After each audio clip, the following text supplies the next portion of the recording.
ಇವತ್ತು ಈ ಒಂದು ಅದ್ಭುತ ಕಾರ್ಯಕ್ರಮದ ಹಿಂದಿರುವಂತ ಪ್ರತಿಯೊಬ್ಬ ಸಂಘಟಿತರಿಗೆ ನನ್ನ ನಮಸ್ಕಾರ.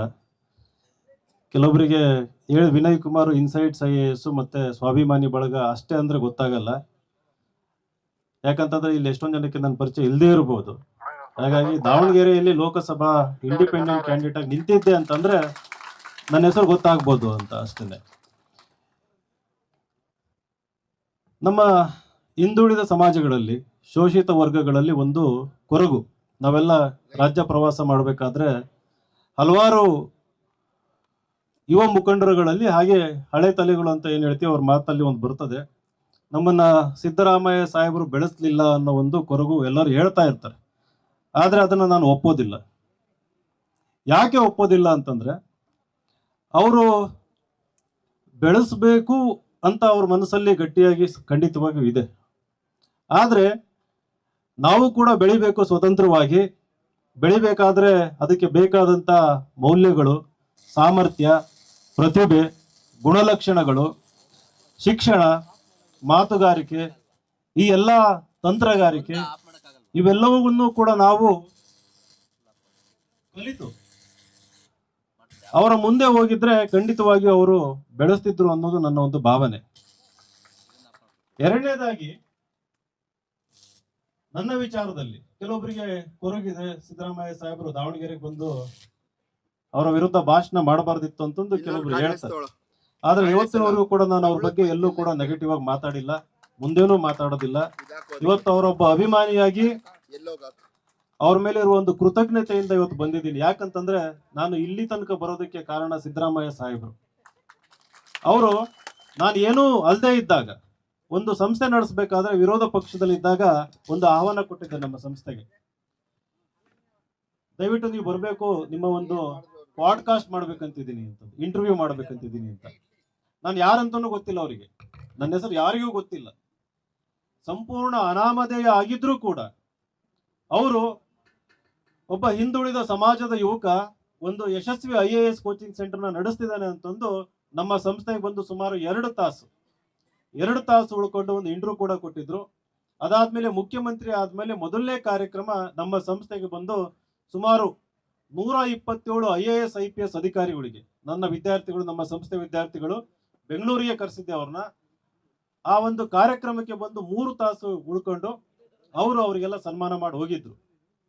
ಈಗ ನಾವು ಹಿಂದೆ ತಿರುಗಿ ನೋಡಿದಾಗ, ದಾವಣಗೆರೆ ಹೋಗಿ ಲೋಕಸಭೆ ಎಲೆಕ್ಷನ್ ಮಾಡ್ತೀನಿ ಅಂತ ಹೇಳಿದಾಗ ಆಯ್ತು ಓಡಾಡು ಅಂತ ಹೇಳಿದ್ದವರು.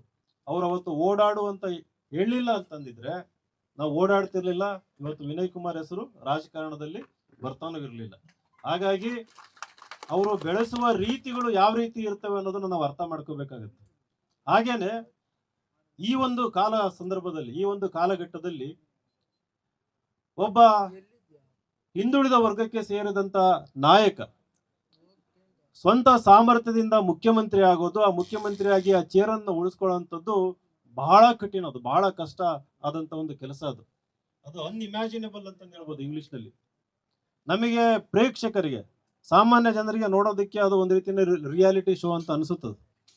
ಆದ್ರೆ ಆ ಒಂದು ಪೊಸಿಷನ್ ನಲ್ಲಿ ಇದ್ದು ಅಧಿಕಾರ ಚಲಾಯಿಸಿ ಇಡೀ ರಾಜ್ಯ ನಿಭಾಯಿಸಬೇಕು, ಕುರ್ಚಿನ ಉಳಿಸ್ಬೇಕು, ನಂಬಿದವ್ರನ್ನ ಬೆಳೆಸ್ಬೇಕು, ಇವೆಲ್ಲ ಕೆಲಸಗಳು ಒಂದು ಬ್ರೈನ್, ಒಂದು ಮೈಂಡ್ ಮಾಡ್ಬೇಕಂತಂದ್ರೆ ಆ ಮೆಂಟಲಿ ಅವ್ರು ಎಷ್ಟು ಟಫ್ ಇರ್ಬೋದು ಅನ್ನೋದನ್ನ ನಾವೆಲ್ಲ ಇಮ್ಯಾಜಿನ್ ಮಾಡ್ಕೋಬೇಕು.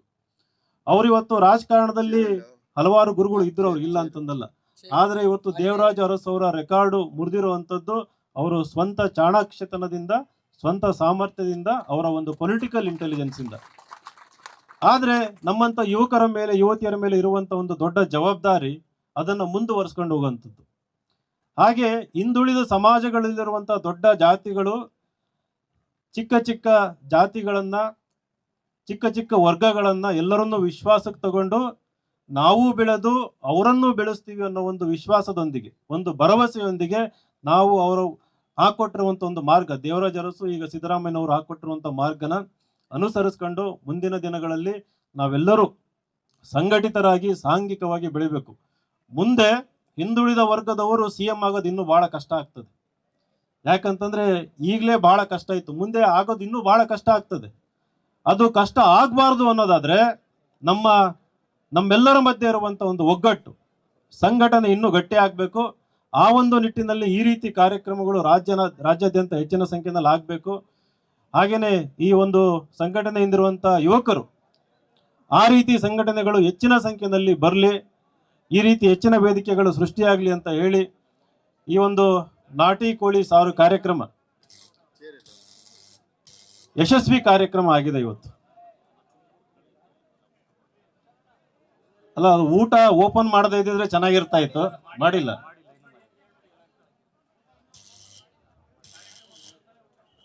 ಅಲ್ಲ, ಇಲ್ಲಿರೋರು ಯಾರು ಎದ್ದೋಗಿಲ್ಲ, ಅಲ್ಲಿ ಹೊರಗಿರೋರು ದಯವಿಟ್ಟು ಇಲ್ಲಿರೋಂಥವ್ರು ಯಾರು ಹೋಗ್ಬೇಡಿ.